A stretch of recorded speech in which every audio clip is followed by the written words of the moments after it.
again.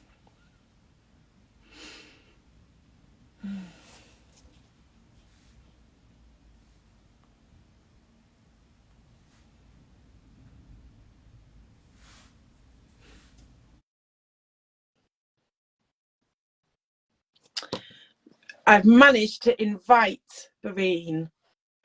We might be getting somewhere. Let's hope she gets a notification. So, I'm Helene from So Hot, and I'm hopefully, fingers crossed, going to be chatting to HappySewLucky, the lovely Berene. She's all the way over in Canada. I've invited her, so let's see.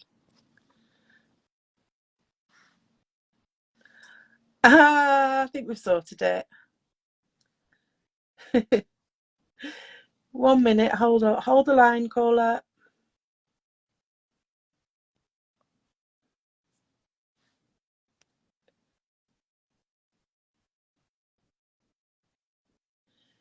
Let's see. Oh, why is she unable to join?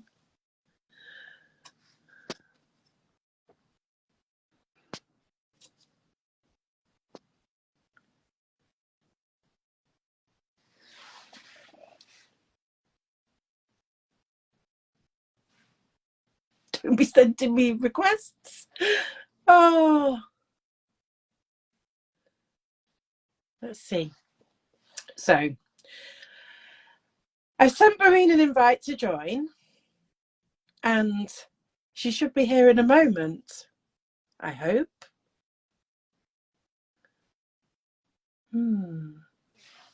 Let's see, I'm going to message her.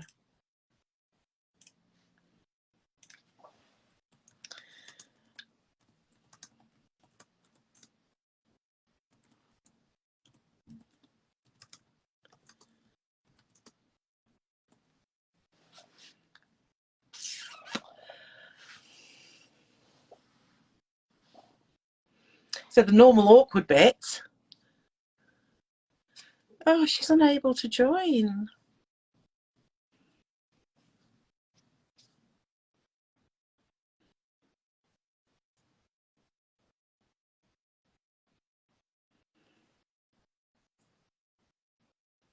Let's see what happens. Hello, Yorkshire Quilter. I'm having a little bit of a nightmare because I can't get HappySewLucky to join us.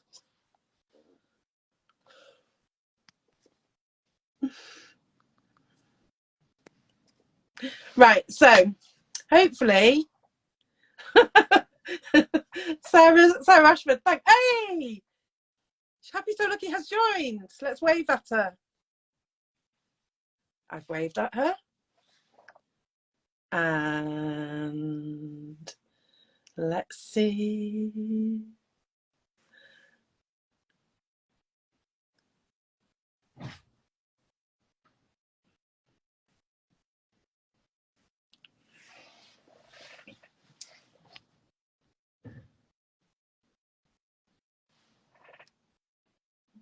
She's unable to join.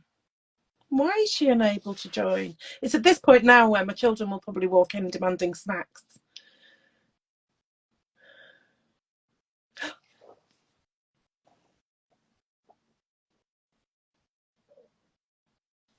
Something might happen.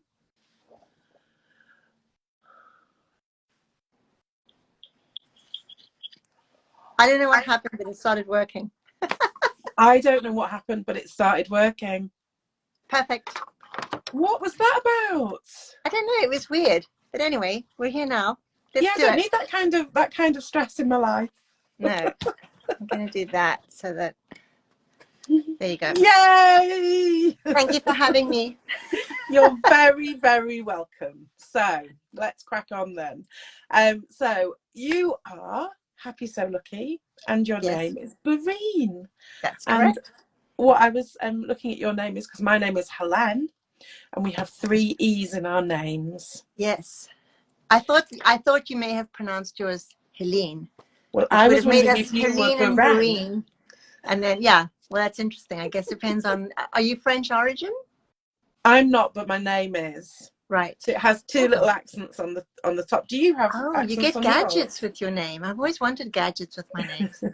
I'd like the little dots, the little the umlauts. Yeah. Because then you can make They're very smiley cool. faces. Yes. Right. Where's your name from? I have no idea. My mum, well, I was named after a friend of my mum. Funny story. I was actually called Lillian until I was 9 months old. And then, I know, Really? it's really quite weird. I don't know if my mum's watching this, because if she is, she'll probably just be rolling her eyes at me for complaining again.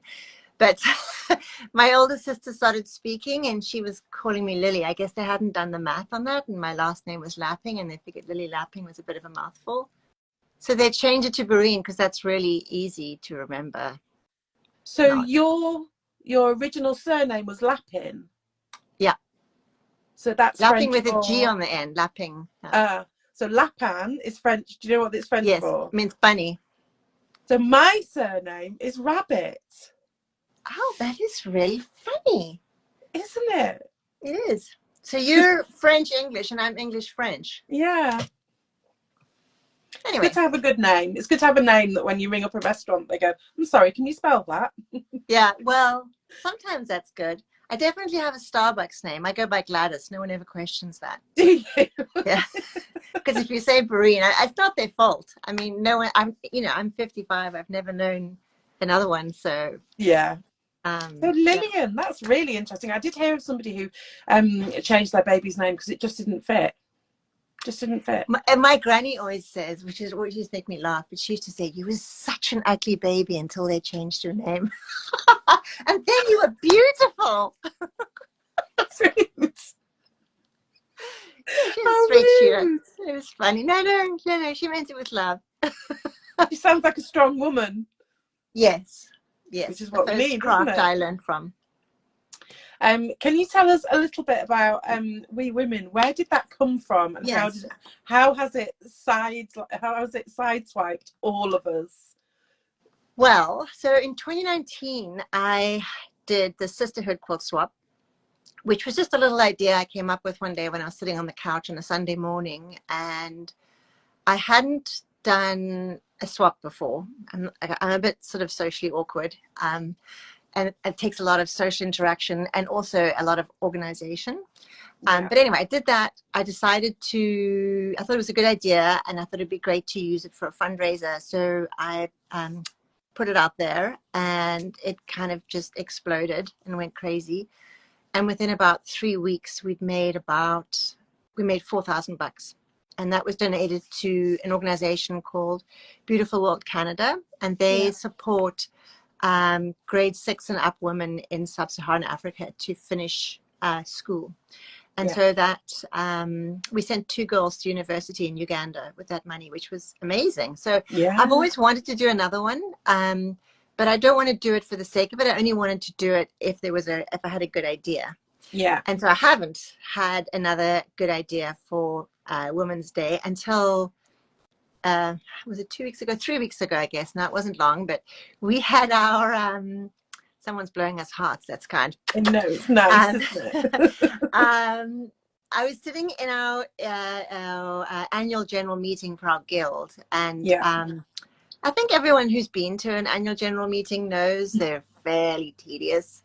And it's no offense to the people operating it. It's just the protocol you have to go through. It's not the most entertaining. And, I'm a little ADHD, so I was doodling away. And I doodled these little drawings, and I was like, oh my God, this is it. This is Women's Day, and it's coming up in March. I got to do it. And I wasn't sure about doing the swap. I thought I would just sell the pattern. But one of our guild members a few days later texted me, Jadine, texted me about another project that I was doing for guild. And she said, oh, what are you working on? So I texted her a picture, and I said, I'm going to do this. I think I'm going to do this for Women's Day. And she goes, oh, you're going to do a swap? And I was like, no, I don't think so. It's like too much organization, and I'm so tired and overwhelmed at the moment anyway. Yeah. And she said, I'll help you. So I was like, okay, awesome. Because I knew that if we did a swap, it would get way more uptick. Yeah. But that I just didn't have the steam in my tank right now to be able to do it. So thank God for Jadine, who's going to be organizing the swap part of it. And then it just kind of took off. So we chose an organization, which is the Downtown Eastside Women's Center. And they do amazing work providing care and support for people in Vancouver that come from at-risk situations, low income, substance abuse, trans women that don't have anywhere to be. And they provide them with all kinds of activities and shelter and just support, basically, to get the resources that they need. And so we contacted them and said, hey, are you good with us providing, sending you money? And, you know, it's always a bit of a crapshoot, right? You have no idea how it's going to hit. And I said to her, it might be a couple of $100, it might be a couple of thousand, but I think that we have surpassed the $5,000 mark now, which is incredible because it's only been about 2 weeks. And isn't it amazing? Like you something happens, and as quilters we want to give, and we think that the right thing to do is to provide people with a quilt. And sometimes it is the right thing to do. And for people who are maybe new into the country or, you know, have come with nothing, but sometimes the best thing that you can give them is cold hard cash. Well, because then they can use it for the resources that they need. And, you know, the Downtown Eastside Women's Shelter provides a lot of meals as a big part of their program. And for the women that get those meals, sometimes it's the only meal they have that day. So that is, you know, when you're at that level, that low level of need, I think being fed is probably the most important thing in your day. And if we can help with that, that's awesome. And, you know, I think that the quilting community is, they're just so receptive to community work. They're kind of sitting and we all, it's part of our culture, really. You know, I come from the ad industry where it's not like this. It's very competitive and it's, you know, it's great in many other ways, but there's not a lot of, you know, giving back is not part of the culture, whereas in quilting it really is. So by providing an opportunity to people in our community, the quilting community, they just love it. And of course, I think also, you know, a lot of my work is somewhat social justice based, and I do a lot of work regarding women and women's rights and empowering women. And of course, most of us are women. I think probably 99.9% of my followers are women. There are definitely some chaps in there, and thanks for that, chaps. But you know, in quilting, the quilting world is fairly dominantly women, and so I think, and we all have stories, you know. So when we talk about this stuff, it really hits a note with us, and by helping women, you know, as a byproduct of that, there will be kids involved. Absolutely. And there's just you just can't measure how much of an impact it has to be able to help somebody's mummy feel better and have a hot meal. And then the impact goes generationally, right? Because if you uplift women and find a way to change their lives, they then can help change their children's lives. And that's how you change the future is by empowering people to be stronger themselves and to make their families stronger. And that was kind of how I came to the name, because Jadine and I were kind of going back and forth on some names. And, you know, because some of the ladies in the blocks are, you know, a little bit sassy, like this one here is a little bit sassy. And we try to come up with a sassy name. And then I was like, you know, what I really want this to represent is that sense of women holding women up, women supporting each other. And in my head, I was like, the we-ness of women, like how we, you know, men support each other in different ways. And when they get together, they play sport or they do things. But women have this incredibly personal way of sharing their emotions and just being vulnerable with each other. We're not afraid to be vulnerable with each other. You know, when you meet a woman somewhere in a coffee shop and you chat for half an hour, chances are you'll come out there, you'll know how many kids they've got, what kind of childbirth they had, you know, if they had their period pains, you know about that. It's like we're not scared of sharing our personal stuff with each other. And I think there's something incredibly intimate about that relationship that we have. You know, I mean, even you and I just texting today, we've talked about our kids, and you know, it's just innate with us. And I love wanted... a birth story. I absolutely love a birth story. And somebody's having a baby. The fastest way to get a guy to leave the room. You've got a baby. That's great. Tell me what happened. What happened? So I wanted the name to really summarize that fact that we operate as we. We don't really operate as I so much. And so that's where the name WeWomen, it's almost like the beginning of a sentence. You know, we women support each other. We women care for community. And so that's where the name came from. Brilliant. And then what I really liked about it, so initially I just had, initially there was just one woman. So I just did this one. With just a dress on, and then I was like, that's a bit kind of stereotype, and I started thinking about those paper dolls we used to play with as kids where you could change the outfits, and I thought it'd be really neat to make it kind of modular, because that way we can represent a greater vision of what women are, you know, what they look like. Women from all over the world, you know, wearing a hijab, or somebody that wears jeans, or a trans person, or, you know, the Downtown Eastside Women's Shelter has a lot of sex workers that come for support there. So we have all of them. And when we showed them the blocks in the meeting, I thought that they might have an issue with this one here, because I don't know the people, so I wasn't sure. And the first thing she said was, "Oh my God, I love that you've represented sex workers in your representation." And I was like, awesome. I love that on the swap details it says okay, so this is going to be diverse. You're going to use a range of colours of skin tones. You okay with that? It's obligatory. There's no option for no. It's like yes or yes. And you know, I think that's really important, because this quilting community online, there are a lot of non-white quilters, obviously, but there's a very dominant force of white, and that's fine. But I think that if we only represent that, then that's what we are used to as the norm. I think it's just good to normalize reality. Like when you go to the mall, that's not what you see. You know, and I think what I would like to represent with a swap is all women from all walks of life, in all shapes and sizes, all you know, cultures and colors, and because that's what we are. That is who women are. We're not all just pretty skinny white blonde chicks, you know. And I also like the fact that the woman's a little, you know, she's well-rounded, should we say, and the position is, you know, the position is powerful. It's like it's really strong, uplifting and positive and strong, and I think it seems to have really hit a note with people, which is why it's doing so well. And it's just awesome. It's gonna.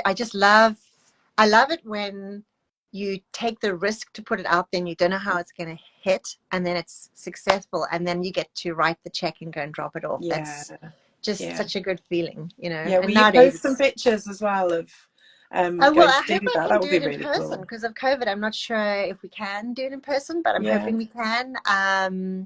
You know, but that's okay. Even if we send an e-transfer, we'll do something. But you know, and I it's think funny how it just kind of something can be an idea, and you put it on Instagram, and it can either make a few moves, you know, might tickle a few people's fancies, but this just seemed to go whoosh, and suddenly we were like, right, well, we need to make a kit to go with this. It's we need great to make sure that people have got what they need. Because you don't need a lot of the colored fabric, the skin tone fabrics, right? You just need a small amount. And so with Sisterhood, that was a problem, because there was also the rule on that one that you had to make diverse skin tones. And so with this one, I'm a little bit more organized. Every one of these community projects I do, and I've done quite a few now, I learn something. And so that was one of the things I learned from Sisterhood, was that one of the things that was frustrating to people is they didn't have what I was telling them they had to have. So we thought, okay, let's make this easy. So we have, and the link in my Instagram, there's you guys in the UK. We have a store in Germany who are organizing a whole German swap. There's a store in Australia. There's one in Canada. We had Fabric Spark originally, but she ran out. So now we have another one. And then there's Sotopia in the States. It's Steam Trunk in Vancouver is the Canadian one. And what I'm really loving is the stories. So you can either join the swap through us, through my sign up, where we will put you with a group of randomly selected 4 people in a group. Right. How does that happen? Because that's my kind of living hell. Yes, mine too, which is why I have Jadine, who's just, I mean, a godsend to me. Put these people into groups of 4. Ooh. Yeah. So I should check, actually. Let me quickly look it up. I'll tell you how many we have. Last time I checked, we were closing in on 300, I think. But so actually, I won't do that right now, but because it's a bit distracting. But we have a lot signed up. But in addition to our group of randoms, you may also organize your own group. And if you, like, let's say it's your neighborhood, or I know there's some people in the States that are worried about mailing internationally, especially now with issues with the mail system going to some countries. So they're organizing their own little groups with their own little names, and which is awesome. Some guilds are organizing swaps within their guild. But my most exciting one, well, the German one's also pretty good because they have like this huge group going. But my most exciting one is I got a message from a person in Mexico, from the Mexico Modern Quilt Guild, and they are organizing their own sort of swap. They only have to make 2. One they keep for themselves, and one they're sending into the guild. And Carmen, who's organizing it for the Mexico Modern Quilt Guild, is putting together a quilt, and she's then going to the Women's Day March on Women's Day in Mexico City, and she's taking it with her. And I'm just like, I'm like, okay, I need to go to Mexico City, which obviously I can't right now, but wouldn't that be freaking awesome? Yeah. So, you know, I think it has spawned all these little satellite swaps and groups of people that just want to sort of connect with each other, you know, especially now after COVID for the last 2 years, we've sort of disconnected. And I just think it's amazing. You know, it's amazing. It's a great way to connect with each other. Yeah. So, and with each of those things that are happening, so you know how many patterns you will have sold. Yes. But you'll never know the impact that it has, because like I know that there's some people who are just doing it in cotton and steel fabrics. There's a group that are just doing it in Tula pink fabrics, you know, and then everybody's own little obsessions. There'll be a Liberty one, there'll be, you know, there'll be all kinds of things going on. But all of those are an extra relationship that wasn't there before. Yeah, so which is awesome. So with Sisterhood, we actually had specific fabric designer groups, which was really mind-numbing to try and coordinate putting the groups together. So we definitely didn't do that this time, but I did mention that if people wanted to have something like that, that they could set up their own group, and then they could dictate the rules with regard to the garments. I do ask that even if you do that, you still do diverse women. But yeah, I mean, it's what's neat. That's the neat thing about doing swaps of any kind in the quilting community, is that you make pals, you know, you make friendships. I mean, I have friends kind of all over the world that I've never met in person, and we've, you know, known each other for years now, and had really great relationships, and we have phone calls and Zoom calls, and you know, it's kind of neat. It's pretty special. So what else can I tell you? Let me have a look through here if there's any other rules. So the most important critical factor of doing a swap that has FPP patterns is getting the size right. And what I learned last year, because with Sisterhood we had a number of people that made blocks that were too small. They thought they had done it correctly, but they hadn't.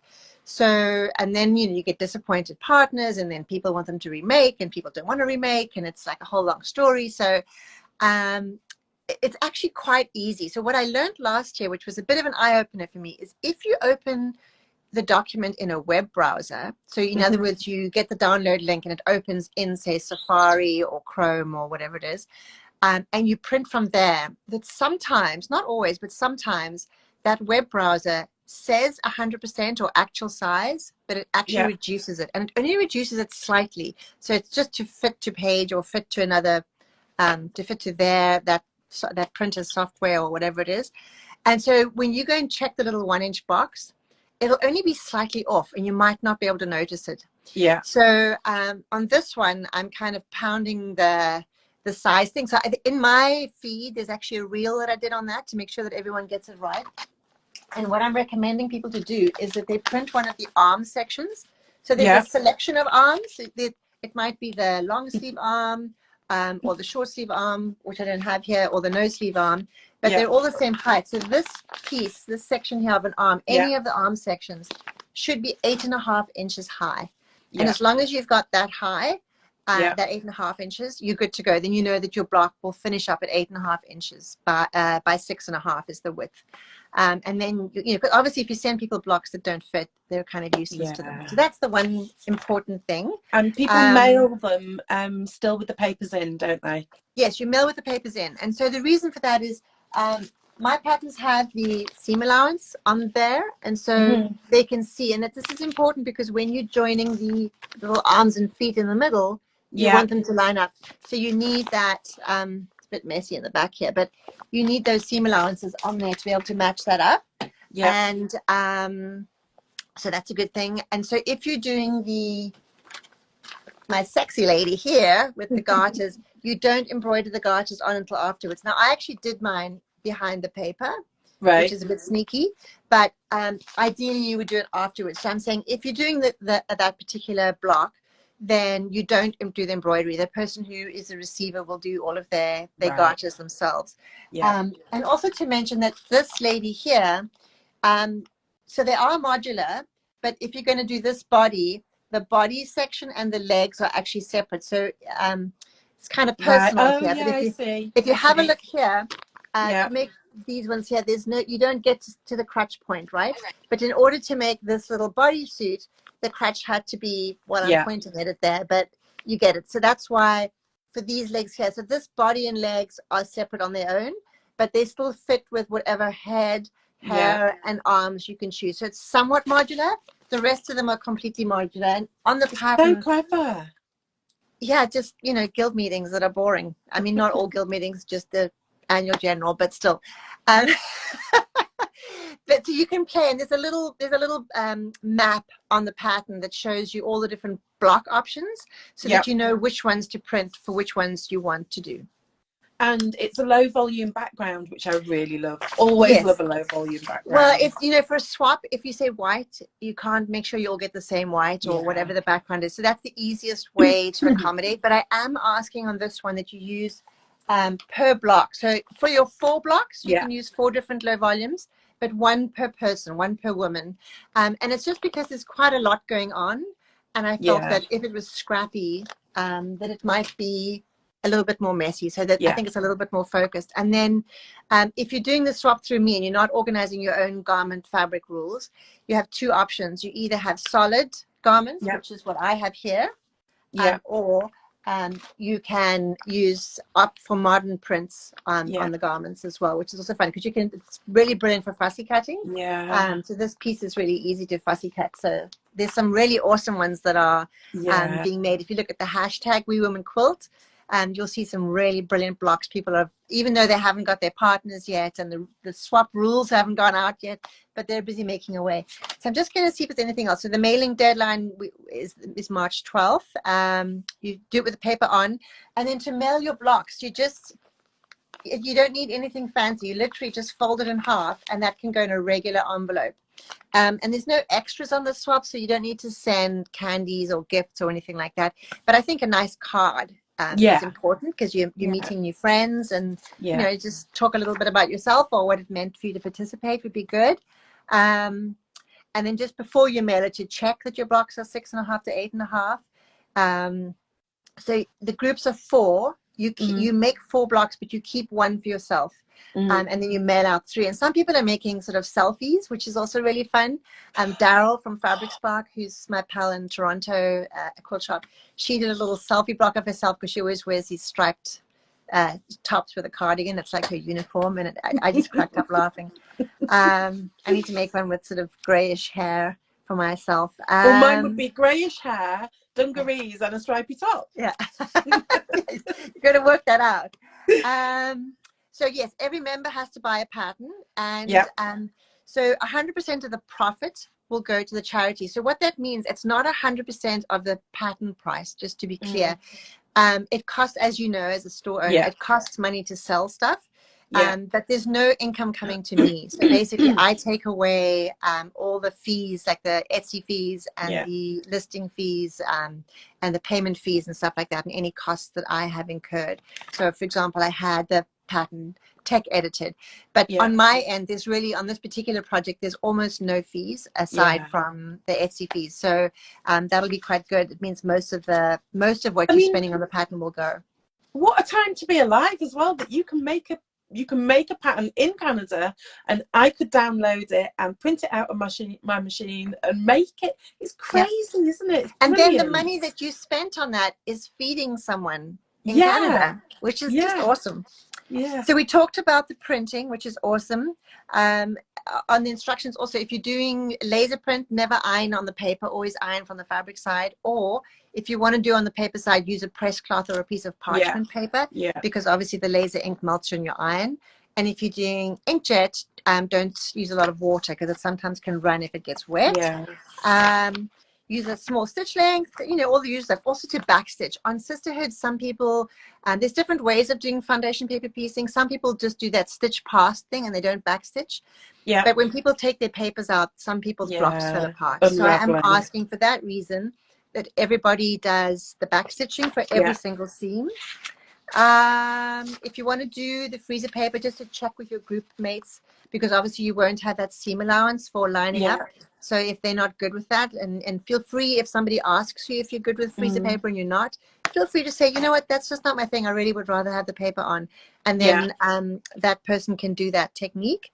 If you don't know how to paper piece, you can go to my YouTube channel. There's tons of paper piecing tutorials. But better than that, another awesome thing that's happened from this is there are two women in the States.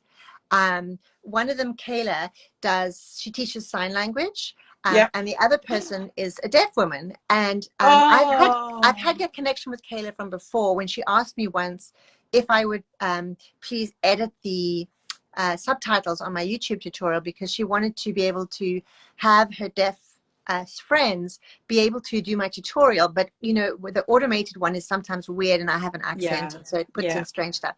So we had that a while back, and then Kayla and Adele Ann decided that they loved this swap so much they were going to make all these YouTube videos. So they've made them and they've sent them to me. So I think there's 5 in total. The 5th one I haven't uploaded to my YouTube yet, but I probably will get to that today, which is the actual paper piecing technique. But the other ones explain how to buy the pattern, how to download it, how to print it correctly, all of that. And they're done, and how to sign up for the swap in American Sign Language, which is just like amazing. And it's a lot of work that they put into it, which is just incredible. So, if anybody here has a friend who is deaf and speaks American Sign Language, they can go to these YouTube tutorials. They're in my YouTube as well as in Kayla's, and they can learn how to paper piece with sign language, which is awesome. That's absolutely brilliant. So that's fantastic. I've discussed the ironing. I've discussed how the pattern works. The fabric we've talked about. The kits we've talked about. And then, of course, if you make your blocks to share with the WeWomen quilts is the hashtag. So that's it. We're done. We've discussed the block. And also, I've spent quite a lot of time falling down that rabbit hole that is the hashtag, because it's so lovely to see them just coming up and seeing what different people are doing with them, seeing fabrics that you recognize, and looking at the variety that's there. There's some great things there. And I encourage people to, if this is for some people this is just a fun thing, which is awesome, but I know that some women have been through a lot in their lives, and that the camaraderie between women is really their extended family. And so for them, this is actually an incredibly meaningful thing. It's not just a little swap. And so if you feel that way and you want to share that story on your post, feel free to do that. Like, share it with the rest of us, what this means to you, if that's something that you're up for, or just with your friends that in your group. You can share something in your little note card that you send them, because that is what makes WeWomen special, is the way we share with each other. It's a proper goosebumps, isn't it? It's like it kind of is. I had a feeling it was going to be, but I wasn't sure. But it really has taken off awesomely, and I'm so grateful. And I'm so grateful to this community that are so incredibly supportive of the community projects I do. And the more we do them, the more we do them, kind of, you know, it's sort of this building thing. And I think people are used to my projects now, and so when I now come out with them, they just jump on board. And you know, together, this isn't just me. Like, really, the work that I do is really just planting the seed. If I didn't have you guys, or you women out there, and you guys that are there with us too, I wouldn't be able to do these things. So it's really a collective effort. And I think everybody's receptive to it more so now.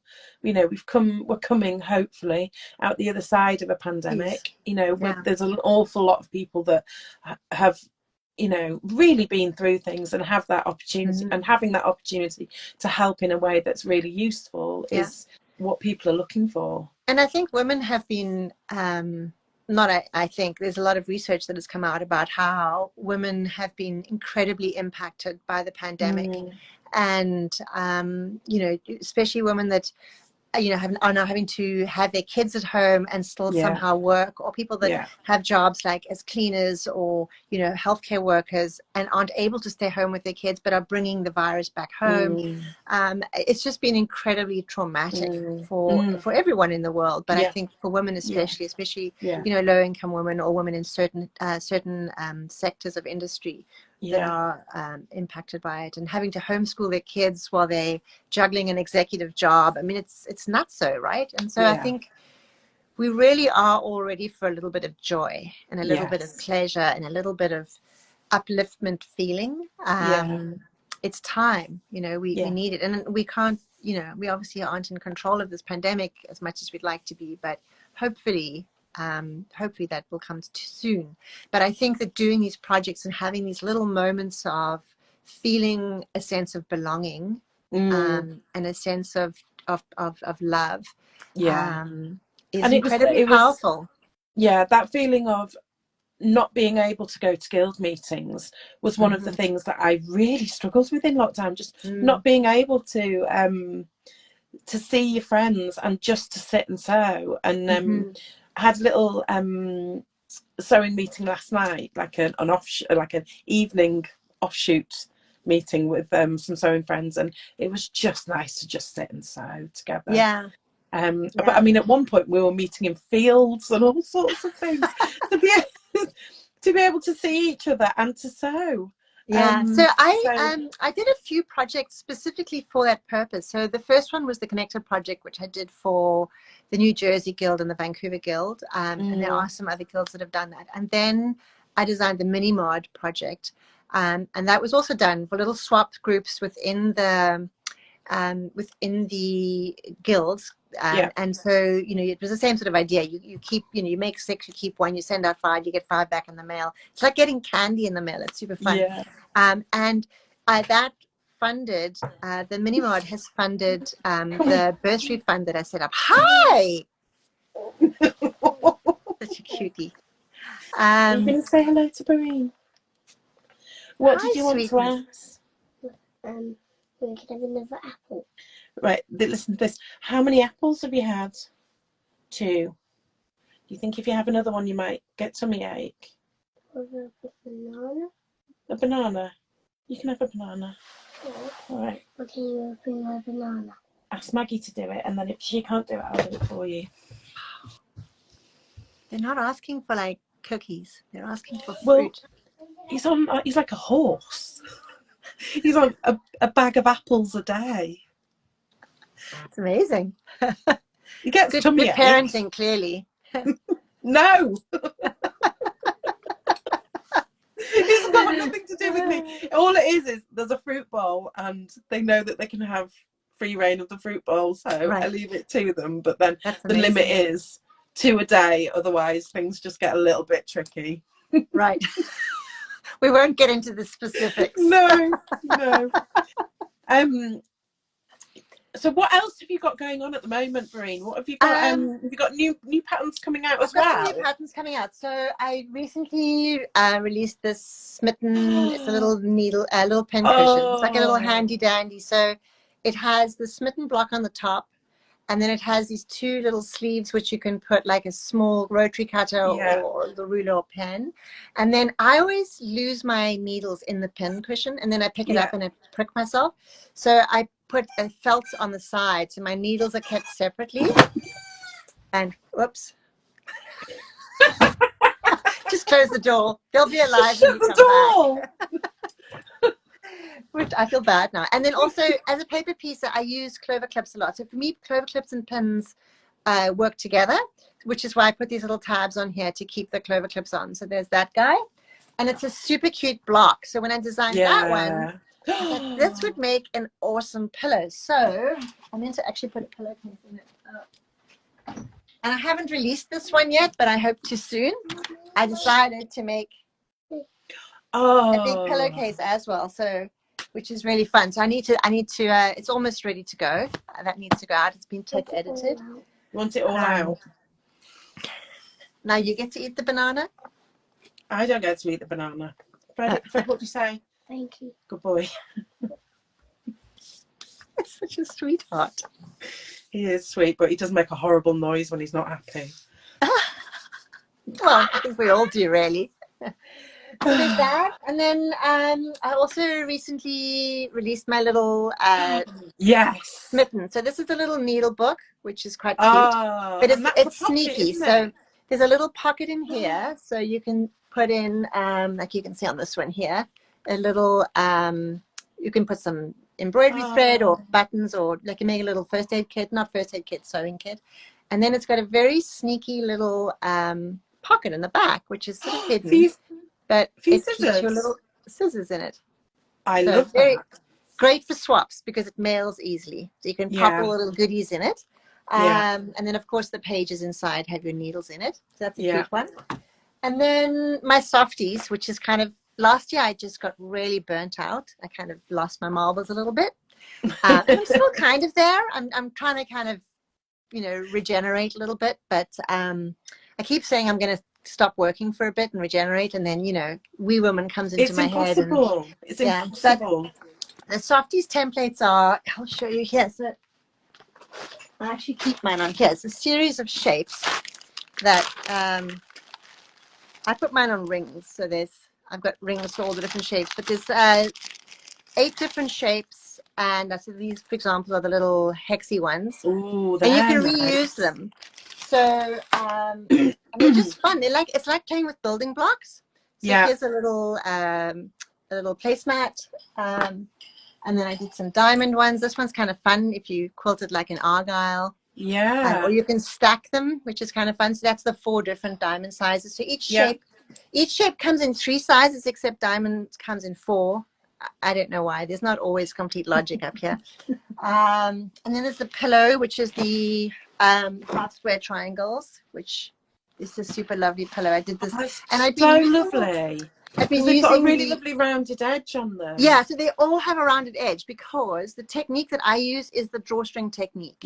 I'm not a needle turner. I'm too impatient for that. And there's some tips on how to do that in the pattern. And then you can prep all your little shapes. So I have like my beautiful bag that Karen from Hackney made me, which is my applique bag. Who made you it? Karen did. Did she? Karen Stewart, yeah. I love it. It's my like instant go-to baggie. She'll be over the inside. moon. So I have all these little shapes, and once you've I'm just trying to pull one out here. So whatever the shape is, this one's a round one. You do the little drawstring, and then you just glue it closed. And I have a whole bag of them here. So then just make little projects. I made some Christmas ornaments with some pom poms on. So pretty. And I love it. I love it with that kind of thing that you great can do. For a little pouch. For glasses. That's a little snappy, one of those snappy ones. Yeah. I love a project where you can do one part of it sitting in front of the telly, and then you've got all of the things that you need in your little bag, and then you can play with them and do something different with them. Yeah, and I have a little gadget that I use that I can actually do that at the telly, so you don't have to get up and iron. I use my flat iron. So hair I think a hair straightener. Yeah, we call it a hair straightener. Here they call it a flat iron. So this was a funny story. So I was actually doing my sisterhood heads, which were appliqued a couple of years back, and my daughter was straightening my hair for me. We both have this wild hair, so we do You it for do each not other. have wild hair. I totally have wild hair. I just blow dried you? it and straightened it. I call it taming the sheep. So she was taming the sheep for me that day, which was very kind of her, while I was getting these things done. And I wanted to get up and go and iron my little circle. And she said, no, just sit still. I'm doing this, and I don't want to faff around. And so we had this little fracas between us because she wouldn't let me get up, and I wanted to get up, and I was being impatient. So I was like, she was give me that holding the flat hot iron. thing. Yeah, I said, give me that She flat had iron. So the one that I have, I don't know if you can get them in the UK. They're called Aria. It's a Canadian brand, actually. And you can adjust the temperature on it. right. So I put mine at 370. 270, 370? No, 370. And it's, I mean, you can burn yourself. I have, on one occasion, made a lovely straight line on my forehead, which was really quite lovely. I wasn't paying attention. But anyway, so you have to be careful with it, is my point. You know, don't do this at home. But it's really easy. So you sit by the telly with your little flat iron plugged in. You do your little stitch around. You draw it. You squeeze it with the flat iron. And it's heated from both sides. So it's just instant. It's just beauteous. Then you tie a little knot, put a dab of glue on, and then you can put them in a baggie and travel with them. And then what I love about the pattern that I found is I like freedom. I love to be able to have something where you give me the bits and pieces, kind of like this guy, you know, that you can play with it. You can make it your own. Yeah. It's not an exact pattern that you have to follow, although there are instructions on there for certain of the, so for example, this one here, it gives you the quilting pattern to lay this guy out. But it's mostly just the templates that you print out, and then it gives you examples of how you can lay them out, but it's really up to you to do whatever you want. That's absolutely blown my mind. Hair straighteners. I know, right? Who knew? Life hack. Yeah, but you need a nice hot one. Even if you were at a guild day and it was a hand sewing day, you could have your straighteners and then you don't need to move. Yeah, you can sit in a coffee shop. I've done it in a coffee shop before. You know, people do look at you. You get the odd, you know, kind of. I don't care. WTF I don't care. asshole. Yeah, I don't care either. But the neat thing is my husband likes to take pictures, and so we go on road trips a lot. And I always have this like bag of clobber. But now that I do applique, I just take this with me. Yeah. That's literally it. Yeah. And of course, I have my flat iron anyway because I have to tame the sheep every 2 days. So yeah, it's already there. So it's awesome. Yeah, it's a really and incredibly meditative. I found it really healing working on that slow stitch project. I did go, you know, a little bit obsessive about making a million things with them, but once I got into them, I just couldn't stop. It was just sort of addictive. So you know, if you're feeling a little bit stressed out, and I wasn't an applique person before last year. I'd done the odd bit here and there, but really I wasn't. If you'd asked me, do you applique, I would have said no. But I don't know. I just got into it, and then that was it. Yeah, I kind of went off the deep end with it. So it's lovely when that happens. I love that. Yeah. That's what I love about quilting, is that you think you've got your ducks in a row, and you think you know what you're doing, and then something else comes along and you're like, ooh, yeah, I could have a go at that. Well, that's the neat thing about people. There's so many designers out there coming up with new patterns all the time. There's always something new and fresh, you know, or new fabric, or, you know, and so there's always that stimulation and excitement. And for creative people, you know, that's our juice, right? That's what we love to have. So yeah, it's what you need, because I can't sit and watch telly without doing something with my hands. Yeah, exactly. We're very twitchy, but that's okay. I think there's probably links between hand quilters and lots of things that we need to keep ourselves busy. Yeah. Well, we're full-time multitaskers, really, which is also a woman thing. You know, my husband and I always talk about that. He's really good at being focused. He'll set a goal, and then he'll go down that road from A to B to C. I'm like A to M to Q to F. Oh, coming back to A again just for a minute, and then off to C, you know. Yeah. And you know, there's pros and cons to both of those things. I think there are times when it's really good to be focused, which I struggle with, especially having ADHD. But I think that there's, being able to pivot and multitask is an incredible gift. I mean, Yeah. because life isn't on a straight road. No. And certainly COVID is a very good example of that, is we really have been forced, whether we like it or not, to pivot. So yeah, very strange. It's a good thing. Thank you, Berene. Anyway, thank you so much, I'm Helene. going to see how much of my fruit bowl is left. Go and pet the horses. It's been really lovely to chat. Really fun. Somebody's asking someone. Yeah, somebody asked to see the tiger. Come, hey, Fat Joy. Yeah, so this was a little tiger block I did. I'm slowly but surely, it's probably going to take me 12 years if I'm honest, but slowly but surely doing the Chinese New Year block. And then every year the block gets sold to charity, and the money goes to the Yarrow Society. So for this one, I think we're almost at $600 for this one, for the Yarrow Society. They provide, here's another colorway. I can't show you the pothole because I gifted it. They provide support to low-income seniors in Chinatown in Vancouver. Right. And so, yeah, it's kind of fun. It's kind of just a little small side project. I seem to have a lot of them going on at the moment, but it's always gets good reception. So I love my little tiger. I like to think this one's a she tiger.